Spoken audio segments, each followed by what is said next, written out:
Hey, so I am going to talk about Aiesec UGA's master strategy extravaganza that worked okay.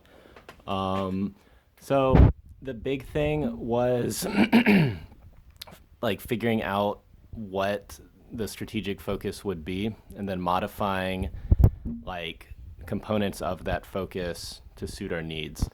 So obviously we were OGX focused, but more specifically OGV focused.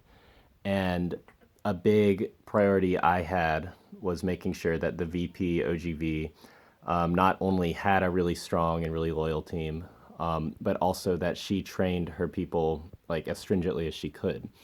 And then beyond that, my strategy was basically just evaluating if what they were doing was working every week and figuring out how to reallocate resources from the rest of the LC like as they needed it.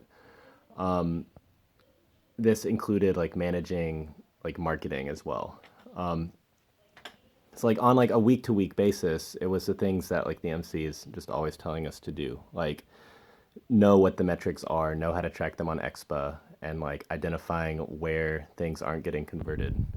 So I would, for example, like the big thing we tracked initially was like looking at opens on Expa, but we went from like a closed to open platform, which meant that it was way easier to open an account on Expa. But like that required no buy-in or anything. Like there was no application fee, for example. So that proved to be like a pretty crappy metric. So we started tracking approvals instead, or we tracked like the number of applications EPs were filling out. So I mean, to just like put a nice little bow on it, we picked our focus program, we focused on it, and then we changed what we were looking at based on like what we learned in terms of how to send people on exchange. There aren't really like just generally like unifying themes that could tie it all together beyond that. I mean, it's knowing what your plan is and then knowing when to change your plan are like the two key components of making any strategy happen.